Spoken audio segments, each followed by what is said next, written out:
Hello friends, स्वागत है आप लोगों का एक और नए धमाकेदार kitchen and home tips video में, जिसमें कि आपको बहुत सारे किचन टिप्स आपको एक साथ मिलने वाले हैं, जिससे कि आप यूज़ करके आप अपना बहुत सारा समय और पैसा दोनों की बचत कर सकते हैं। क्योंकि ये टिप्स जो है ना वो आपकी डेली लाइफ के लिए काफ़ी ज़्यादा यूज़फुल है और इन्हें अपना के आप अपना समय और पैसा तो बचाएंगे ही, और उसके अलावा जो है ना वो आप मेंटली परेशान हो जाते हैं छोटे छोटे कामों को करने के लिए, उसके अलावा फिजिकली भी थक जाते हैं। तो ये टिप्स अपनाइएगा और अपनी लाइफ को काफ़ी ज़्यादा इजी बनाइएगा। तो होपफुली आज के सारे टिप्स आपको पसंद आने वाले हैं। यदि टिप्स पसंद आए तो वीडियो को लाइक जरूर कर लीजिएगा, चैनल पर नए हैं तो सब्सक्राइब कर लीजिएगा। और अब देर न करते हुए शुरू करेंगे आज का फर्स्ट फर्स्ट टिप जो है ना वो हमारे नेल पेंट को लेकर है। हमारे पास बहुत सारी नेल पेंट होती हैं, लेकिन बदल बदल के लगाते हैं, थोड़े समय रखी रहती हैं तो इनके ढक्कन ना इतने टाइट हो जाते हैं, कैसे भी खुलते नहीं हैं। तो इसका एक मेन कारण क्या होता है कि जब हम नेल पेंट लगाते हैं तो नेल पेंट लगाते समय इसके ब्रश को इसके गर्दन पर रगड़ देते हैं, जिससे कि जो हमारी नेल पेंट है ना वो वहीं पे रह जाती है, और जो एटमॉस्फेयर के कांटेक्ट में आने पे वहीं पे जो ना हमारी नेल पेंट जो है ना वो सूख जाती है, जिससे कि हमारा ढक्कन इसी में जाम हो जाता है। तो आपको क्या करना है, सिंपल सा है कि जिससे कि आपकी नेल पेंट का ढक्कन कभी भी मतलब जाम नहीं होगा। तो उसके लिए आपको क्या करना है, जब भी आप नेल पेंट लगाएं, नेल पेंट लगाने के तुरंत बाद आपको किसी टिश्यू पेपर या फिर सूखे कपड़े की हेल्प से आपको इसके गर्दन को अच्छे से साफ कर देना है। उसके बाद आपको कैप लगाना है। इसके बाद ये कभी सूखेगा नहीं, कभी जाम नहीं होगा, आराम से खोल सकते हो। नेक्स्ट टिप जो है ना वो हमारी रोटी बनाने को लेकर। अक्सर क्या होता है कि कभी हमें 2 रोटी बनानी होती है, पता चलता है 3 रोटियों का आटा लगा लिया है। यानी कि न्यू बिगनर्स के साथ इसकी बहुत बड़ी प्रॉब्लम होती है कि हमें कितनी आटे में हमारी कितनी रोटियां लगेंगी। तो आप जब भी खाना बना रहे हो तो आप क्या कीजिएगा, एक बार इसमें कोई सा भी बर्तन डालने, और बर्तन डालने का ये है कि हमारे घर में बहुत सारे बर्तन ऐसे होते हैं, टिफिन ऐसे होते हैं, कटोरी ऐसी होती हैं जो चटक जाते हैं, जिन्हें हम डेली यूज में नहीं कर सकते हैं। तो आपको क्या करना है, ऐसे चटके हुए टिफिन कटोरी को यूज में कर लेना है, तो जिससे कि ये हमारे यूज भी होते रहेंगे और हमें क्या है ना कि हमारे ये फेंकने भी नहीं पड़ेंगे। तो आप इस तरह से एक कोई सा भी नाप का कर लीजिएगा और आप अंदाज़ा लगा लीजिएगा। 1-2 बार में आपको अंदाज़ा आ जाएगा कि एक जो टिफिन है ना या एक कटोरी है ना उसके आटे में कितनी रोटी बनेंगी। और आप इस तरह से नाप के रोटी बनाएंगे तो आपकी रोटी बिल्कुल भी बेकार नहीं होगी। जितनी आपको रोटी बनानी है आपकी उतनी की उतनी रोटी ही बनेगी। तो होपफुली आपको ये टिप भी पसंद आया। नेक्स्ट टिप जो है ना वो है हमारी आटा छानने को लेकर। अक्सर क्या होता है, वैसे तो हम नॉर्मल इस तरह से आटा छान लेते हैं जिससे कि आटा बहुत ईजी से निकल जाता है, लेकिन क्या होता है कभी कभी हमारे एक हाथ में चोट लगी हुई है या फिर हमने मेहंदी वगैरह लगा के रखी है तो हमारा आटा छानना काफ़ी ज़्यादा डिफिकल्ट हो जाता है। तो उसके लिए आपको क्या करना है, आपको लेनी है 2 चम्मच, सिंपल चम्मच ले लीजिएगा। इसके अलावा यदि आपके पास फोग है तो जो भी है आप वो ले लीजिएगा और उस चम्मच को इस चल्ली में डाल देना है। उसके बाद यदि आप आटा छानोगे तो बहुत ईजी से छन जाता है। और ये प्रोसेस जो ना ये बेसन छानने में बहुत ज़्यादा काम आती है, क्योंकि बेसन छानते समय आपने देखा होगा बेसन में बहुत ज़्यादा गुठलियाँ हो जाती हैं जो कि बहुत मुश्किल से छनती हैं। तो उस समय ये टिप हमारी बहुत ही ज़्यादा यूजफुल होती है। तो होपफुली आपको ये टिप भी पसंद आए होगी। अब बढ़ेंगे नेक्स्ट टिप की तरफ। आज की नेक्स्ट टिप जो है ना वो है हमारी रोटी बनाने को लेकर। जब भी हम इस तरह से पटा बेलन पे रोटी बनाते हैं तो आपने देखा होगा काउंटर टॉप पे हमारा जो पटा है ना वो सरकता रहता है। और ऐसे समय में हमारे सब लोगों की एक फेवरेट पसंद होती है, वो होती है हम कोई सा भी कपड़ा लेते हैं, कपड़ा इसके नीचे बिछाते हैं और हम लोग रोटी बनाने लगते हैं, जिससे हमारी ये प्रॉब्लम तो दूर हो जाती है, लेकिन हमारा काम बढ़ जाता है, उसके अलावा हमारा खर्च भी बढ़ जाता है। तो होता ये है कि जब हम रोटी बनाते हैं तो जो सूखा आटा होता है ना वो सूखा आटा पूरे कपड़े के ऊपर फैल जाता है, जिससे कि हमें 1-2 बार में ही इस कपड़े को वॉश करना पड़ता है साबुन से। दूसरा इसका एक जो है कि वो आप क्या कीजिएगा, हमारे पास बहुत सारे बेकार कार्ड इस तरह के पड़े होते हैं शादी वाले, जो हमें मोस्टली फेंकना ही होता है। तो कार्ड के ऊपर यदि आप पटा बना के रोटी रखोगे तो वो फिसलेगा भी नहीं। इसके अलावा जो इसके ऊपर आटा गिर जाता है, आपको क्या करना है, सूखा आटा, उस आटे को आप इस तरह से हिलाएंगे, इकट्ठा करेंगे और जहाँ भी आपको रखना है, हमारी जो भूसी वगैरह होती है ना उसमें आप आराम से रख सकते हो। इसे आपको बार बार वॉश करने की आवश्यकता नहीं होगी, जिससे कि आपका काम भी नहीं बढ़ेगा, उसके अलावा आपका पैसा भी बच जाएगा। तो होपफुली ये टिप आपको पसंद आई होगी। तो नेक्स्ट टिप है आज की हमारी इस तरह के जो धागा होते हैं, धागे की खाली रील को लेके। फ्रेंड्स क्या होता है, जब भी हम सिलाई करते हैं तो इस तरह की रील बच जाती है जिन्हें हम बेकार समझ के फेंक देते हैं। लेकिन अभी दिवाली आने वाली है तो इसकी हेल्प से हम अपने घर को डेकोरेट करने के लिए बहुत ही सुंदर सा DIY बना सकते हैं। तो उसके लिए आपको क्या करना है, मैंने इन रील्स को काट लिया है, एक रील के 2 टुकड़े किए, अगर आपको आवश्यकता है तो आप 3 टुकड़े भी कर सकते हो। इसके बाद हमने जो बेस्ट ऊन के टुकड़े होते हैं ना, जिनसे हम कुछ बना भी नहीं सकते और इस तरह के बहुत सारे हमारे पास पड़े होते हैं, तो इन्हें हमें इसके ऊपर लपेटना है और इसे एक ना मोती की शेप में हमें इसे आकार देना है। उसके बाद हमें लेनी है गोटा पत्ती और इसे इस मोती की शेप पे चारों साइड में लपेट देना है। तो ये सुंदर सा गोल्डन हमारा मोती बन के रेडी हो जाएगा, जिसकी बाजार में जो कीमत है ना वो 10 से 12 रुपये है, और एक्चुअली लोकल मार्केट में तो ये मिलते ही नहीं, हमें ऑनलाइन ही मंगाने पड़ते हैं। तो इस तरह से आप फ्री ऑफ कॉस्ट बहुत आसानी से आप बना सकते हो, क्योंकि गोटा पत्ती की ऐसी कोई बहुत ज़्यादा कीमत नहीं है। नेक्स्ट टिप पे हमारा इस समय जो बारिश का मौसम है तो हमारे हर जगह पे चींटियाँ चींटियाँ हैं, तो इन चींटियों को बिना किसी केमिकल के किस तरह से भगाएं। तो आज मैं एक बहुत सिंपल सा तरीका शेयर कर रही हूँ जिससे कि आप बिना केमिकल बिना झंझट के बहुत ही आसानी से अपनी चींटियों को भगा सकते हैं। तो उसके लिए आपको क्या करना है, आपको लेना है सूखा आटा। जी हाँ, जिस आटे से हम रोटी बनाते हैं, चाहे गेहूँ का हो चाहे मक्का का हो, बस उस आटे को लेना है और जहाँ जहाँ पे आपकी ये चींटियाँ हैं ना, इन चींटियों के ऊपर आपको डाल देना है। और उसके बाद आप 10 से 15 मिनट में देखेंगे कि आपकी सारी चींटियाँ भाग जाती हैं। एक्चुअली होता ये है कि जो भी दाना होता है ना, वो चींटी लेके चली जाती है। चींटियों को थोड़ा सा डिस्ट्रैक्ट करना होता है जिससे कि चींटियाँ ना एक दूसरे जगह से हिलें और अपनी जगह छोड़ के भाग जाती हैं। तो होपफुली आपको ये तरीका भी पसंद आया होगा। और नेक्स्ट है क्या, वो हमारे इस तरह के शू बॉक्स यानी कि या फिर जो हमारे जूते चप्पल जो भी लेके आते हैं उनके बॉक्सेस को लेकर। इसके कई सारे तरीके जो ना आपको यूट्यूब पे मिल जाएंगे, लेकिन आज का एक नया तरीका मैं आप लोगों के साथ शेयर करने वाली हूँ, जिसमें कि यदि आपके पास कोई ऐसा पेपर है डेकोरेटिंग, तो आप वो पेपर ले लीजिएगा और इसके ऊपर आप ना ग्लू की हेल्प से आप चिपका दीजिएगा, जिससे कि ये देखने में थोड़ा सा सुंदर लगने लगता है। और इसके बाद इसको हम लोग यूज़ करेंगे। उसके बाद मैंने क्या किया, इसमें नीचे फोम बिछा दिया ताकि थोड़ी सी इसमें स्टेबिलिटी आए। उसके अलावा जो है ना, वो हमारी चूड़ियों को रखने में थोड़ी सी सहायता मिल जाए, यानी चूड़ियाँ हमारी ख़राब ना हो। तो होता क्या है फ्रेंड्स, अभी जो ना वो फेस्टिव आने वाले हैं, ऐसे समय में हम महिलाओं के पास इतने सारे काम होते हैं कि हम अपने ही काम नहीं कर पाते। इसलिए इससे पहले कि फेस्टिव आए और हमें चूड़ियों को तरह तरह की चूड़ियाँ हम अपनी मैचिंग की पहन पाएँ, तो उससे पहले ही आप इस तरह के बना लीजिएगा और अपनी चूड़ियों को सेट करके रख लीजिएगा, ताकि आपको जिस साड़ी के साथ जिस चीज़ के साथ मैचिंग करनी है, आराम से आपकी चूड़ियाँ जो ना वो समय पे मिल जाएं और आप भी त्यौहार पे अच्छे से तैयार हो सकें। क्योंकि हम मिडिल क्लास फैमिली में महिलाओं के पास इतने काम होते हैं कि उनके पास तैयार होने का टाइम नहीं होता। तो होपफुली आपको ये टिप भी पसंद आया होगा। तो नेक्स्ट टिप है आज के हमारे आटा लगाने को लेकर। अक्सर क्या होता है, कभी कभी हमने देखा आज की हम न्यू जनरेशन में आ गए, तो हमें 2-4 रोटी का आटा लगाना है और हम क्या करते हैं, एक ही हाथ से आटा लगा देते हैं। तो एक हाथ से आटा लगाना ना काफ़ी अच्छा नहीं माना गया, काफ़ी क्या बिल्कुल भी अच्छा नहीं माना गया। जिस तरह से हम लोग इस तरह से क्या करते हैं, 2-4 रोटियों का आटा लगाना हम एक ही हाथ से लगा लेते हैं, जिससे हमें ये लगता है हमारा दूसरा हाथ गंदा नहीं होगा, एक ही हाथ से हमारा आटा लग जाएगा। लेकिन आप ये तरीका बिल्कुल भी मत अपनाइएगा। जब भी आपको आटा लगाना है ना, तो आप दोनों हाथों का यूज जरूर करिएगा। भले ही आप पहले से थोड़ा लगा लें एक हाथ से, लेकिन बाद में दोनों हाथ लगा के उन पे अच्छे से उंगली लगा दीजिएगा। होता ये है कि एक हाथ से जो आटा है ना, वो श्राद्ध के लिए लगाया जाता है, इसलिए आपको बिल्कुल भी ये काम नहीं करना, क्योंकि ये बिल्कुल भी हमारे घर के लिए शुभ नहीं होता है। तो होपफुली आपको ये तरीका पसंद आया होगा। यदि ये टिप पसंद आई हो तो फिर लाइक करिएगा। आप बढ़ेंगे आज के नेक्स्ट यूजफुल हैक की तरफ। फ्रेंड्स, क्या होता है, किचन में जो हमारी गैस स्टोव होती है ना, इस पर हमारा तीनों टाइम खाना बनता ही है, और ऐसे में होता ही है कि ये बहुत जल्दी गंदी हो जाती है। तो हम नॉर्मल डेली तो हम इसे साफ़ कर लेते हैं, लेकिन कभी कभी इसे भी एक डीप क्लीनिंग की आवश्यकता होती है।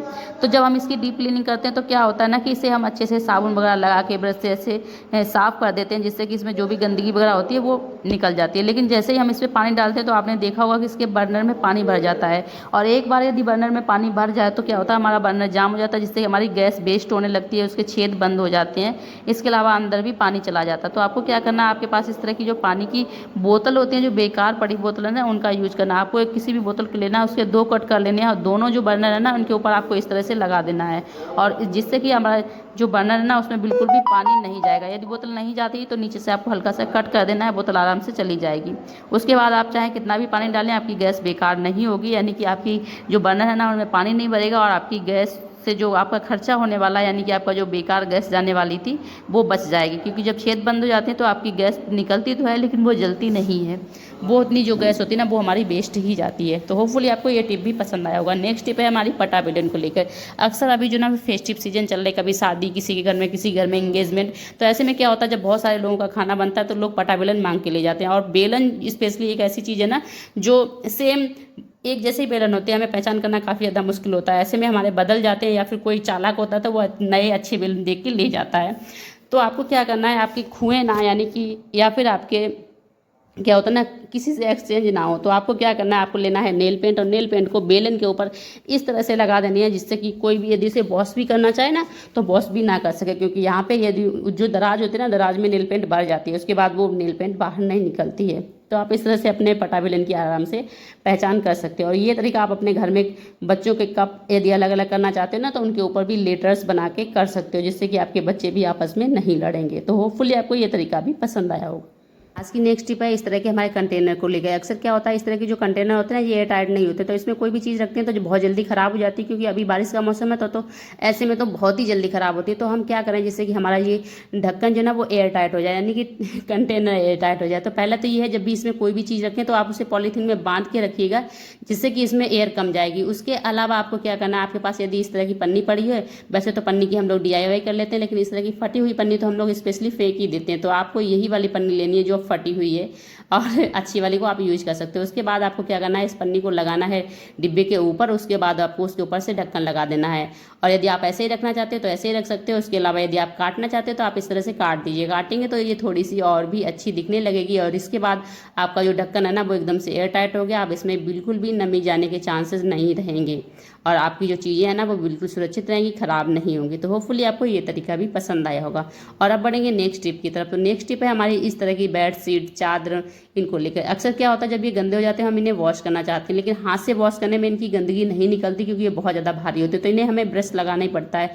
लेकिन जब ब्रश लगाते हैं तो आपने देखा होगा कि इस तरह से हमारे ब्रश जो है ना वो इस तरह की जो चादरें हैं, बेडशीट है ना, इनमें उलझते रहते हैं, क्योंकि जैसे कि इनके जो धागे होते हैं ना वो एकदम ख़राब हो जाते हैं, और धागे ख़राब हो जाते हैं ना तो इनका लुकिंग जो है ना वो भी एकदम से बेकार हो जाती है। तो आपको क्या करना है, आपको जो ब्रश है ना उसकी जो शार्पनेस है उनके टसल्स की, उन्हें सही करने के लिए आपको क्या करना है, आपको जो गरम प्रेस होती है ना वो बहुत अच्छी होती है इसे हेल्प करने में। तो आपको गरम प्रेस के ऊपर ना ब्रश को इस तरह से रगड़ना है, जिससे कि इसकी जो शार्पनेस होगी ना वो गर्माहट की वजह से सही हो जाएगी। और उसके बाद आपको क्या करना है, आपको लेना है नेल पेंट, और नेल पेंट को ब्रश के ऊपर लगा देना है, जिससे कि भी जो भी और भी बची हुई चीज़ें ना वो भी सॉर्ट आउट हो जाएंगी। इसके बाद यदि आप ब्रश से अपने इस तरह की बेडशीट या चादर धुलोगे तो बिल्कुल भी ख़राब नहीं होगी। और ये प्रॉब्लम जो है ना वो केवल नए ब्रश के साथ ही आती है, यदि आपका पुराना है तो कोई प्रॉब्लम नहीं आती है। 10 से 15 दिन यदि आप इस ब्रश को यूज़ कर लेते हो तो उसके बाद आपको कोई भी प्रॉब्लम नहीं आने वाली है। तो होपफुली आप को ये टिप भी पसंद आई होगी। और नेक्स्ट टिप जो है ना वो इस तरह की पर्सेस को लेकर है। इस तरह की बहुत सारी पर्सेस हमारे पास होती हैं, क्योंकि जब भी हम जाते हैं ना ज्वेलर्स के पास तो इस तरह की पर्स हमें फ्री में मिल जाती हैं।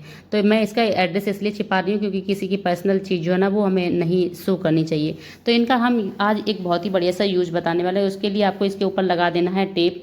टेप लगाने के बाद आपको क्या करना है, क्या होता है ना फ्रेंड्स, हम बहुत सारी महिलाओं को आदत होती है ना, शाम को सोते समय हम क्या करते हैं कि अपनी ज्वेलरी या फिर जो चीज़ें होती हैं ना उन्हें निकाल के रखना पसंद करते हैं। लेकिन कभी कभी ये ज्वेलरी है ना छोटी छोटी सी होती है तो ये रख के खो जाती है। तो आपको क्या करना है, जहाँ पे आप सोते हो तो आप इस तरह की पर्स रखा करिए, और उसके बाद जब भी आपको उतारनी तो आप उतारने के बाद पर्स में रख के चैन बंद करके आप इस तरह से भी रख सकते हो। और यदि आप रखना नहीं चाहते तो आपने जो टेप लगाया ना उस टेप की हेल्प से आप यहीं कहीं पे आप जैसे अपना जहाँ पे रहते हो ना वहीं पे आपको चिपका देना है। उसके बाद इसे खोलिएगा और इसमें रख दीजिएगा, जिससे कि आपका गुमेगा बिल्कुल भी नहीं। तो होपफुली आपको ये टिप पसंद आई होगी। नेक्स्ट टिप है हमारी इस तरह की ज्वेलरी को लेकर।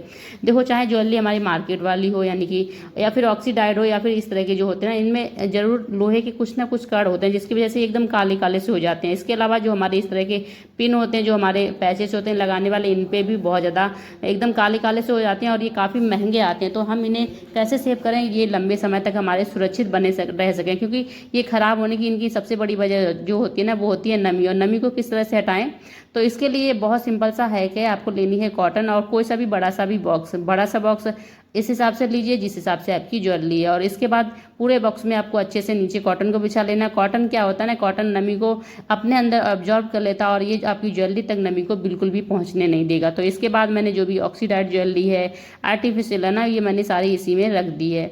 और जो आर्टिफिशियल ज्वेलरी को मैंने एक चीज़ में रखा है, यानी कि एक डिब्बे में रखा है। और इसके बाद जो हमारी गोल्ड की ज्वेलरी है ना उसे मैंने अलग दूसरे में रखा है। इसके बाद आपको क्या करना है, वो लेनी है कॉटन, और आपको कॉटन लेने के बाद आपकी जो ज्वेलरी है ना इस ज्वेलरी के ऊपर आपको अच्छे से लगा देनी है। अच्छे से लगाने के बाद में आपको ढक्कन बंद कर देना है, जिससे कि बिल्कुल भी नमी इस डिब्बे के अंदर नहीं जाएगी और आपकी जो ज्वेलरी काली पड़ जाती है, पीली पड़ जाती है, बिल्कुल भी नहीं होगी। होपफुली आपको टिप पसंद आई होगी। नेक्स्ट टिप है हमारी इस तरह के इंची टेप को लेकर। अक्सर क्या होता है ना, हम कितना भी ऑर्गेनाइज करें लेकिन हमारा ये खुल के बेकार ही हो जाता है। लेकिन उस टिप की तरफ बढ़े उससे पहले एक और टिप है कि हमारा जो फीता है ना, इस तरह की जो पट्टी होती है यहाँ पे लग के टूट जाता है, तो हम किस तरह से इसे लंबे समय तक सुरक्षित रख सकते हैं। तो उसके लिए आपको क्या करना है, आपको लेना है सिंपल वाला टेप, जी हाँ, जो व्हाइट वाला होता है आप वो ले लीजिएगा। और इसके बाद आपको जहाँ से टूट रहा लग रहा है ना वहीं पर आपको इस तरह से 4-5 राउंड कर देने। अब ना आपका फीता खराब होते हो जाएगा, लेकिन ये यहाँ से बिल्कुल भी टूटने वाला नहीं है। तो आप इस तरह से इसे टूटने से बचा सकते हो। तो अब हम जो है ना, जो हम बता रहे थे आगे की टिप्स, उसकी तरफ बढ़ते हैं, यानी कि हम इसे किस तरह से ऑर्गेनाइज करें। तो आपने देखा होगा कि फीते की जो साइड होती है ना, वहाँ पे जो पत्ती लगी होती है उस पत्ती में छेद होता है। तो आपको क्या करना है, आपको लेना है एक रबर जो हम लगाते हैं या फिर हमारे पास नॉर्मल ऐसे रखी होती है। तो आपको क्या करना है, इस रबर को इस छेद में डाल देना और इस तरह से आपको इसे खींच के नॉट लगा देनी। अब इसके बाद आपको फीते को चारों साइड में रैप करना है। उसके बाद आपको इस जो रबड़ है ना इसे इसके ऊपर चढ़ा देनी है। इसके बाद ये बिल्कुल भी बिखरेगा नहीं, आपका एकदम से ऑर्गेनाइज बना रहेगा। होपफुली आपको ये टिप पसंद आई होगी। नेक्स्ट टिप है जो है हमारी मोबाइल के खाली डिब्बे को लेकर, एक नहीं दो नहीं बल्कि 3 टिप मैं आज आप लोगों के साथ एक साथ शेयर करने वाली हूँ। इसके लिए आपको क्या करना है, सबसे पहले तो इसके अंदर जो भी अटरम पटरम है ना उसे आपको निकाल के अलग कर देना है। और यदि आपकी जो पर्ची है ना, यदि यानी कि आपका मोबाइल वारंटी में तो इसे आप रखिएगा, नहीं तो इसे भी आप फेंक सकते हो। उसके बाद आपको क्या करना है, आपको लेना है फोम जो आपके पास अवेलेबल हो, आप वो वाला ले लीजिएगा सॉरी। और यदि नहीं है तो आप इसके अंदर अच्छा सा कपड़ा 3-4 बार फोल्ड करके भी रख सकते हो। उसके बाद आपने देखा होगा आज के समय में स्मार्ट वॉच एक ऐसी चीज़ है जो हम सब लोगों के पास होती है, घर सभी के घर में 2-4 होंगी। तो क्या होता है ना, इन्हें रखना काफ़ी ज़्यादा मुश्किल हो जाता है। क्या होता है, जरा सी चीज़ें इसके कांटेक्ट में आई यानी टच में आई और इस पर स्क्रैचेस पड़ जाते हैं। तो आप इस तरह की वॉच जो है ना इन्हें इस तरह से इन डिब्बों में ऑर्गेनाइज करके रख सकते हो। नेक्स्ट टिप जो है ना वो है हमारी बैंगल्स को लेकर, चूँकि हमारी बैंगल्स में बहुत सारे मोती, कंगन में मतलब बहुत सारी चीज़ें ऐसी लगी होती है जो टूटने का डर रहता है। तो आप इस तरह से इस वाले बॉक्सेस में सेट करके रख सकते हो, क्योंकि दोनों साइड में फोम लगा दिया है तो अब ये बिल्कुल भी हमारी ख़राब होने वाली है, इनके मोती वगैरह बिल्कुल भी निकलने वाले नहीं है। नेक्स्ट जो है उसमें हमें क्या करना है, जो हमारा मोबाइल का खाली डिब्बा होता है ना इसमें हमें दोनों साइड में लगा देनी है टेप, सोलो टेप।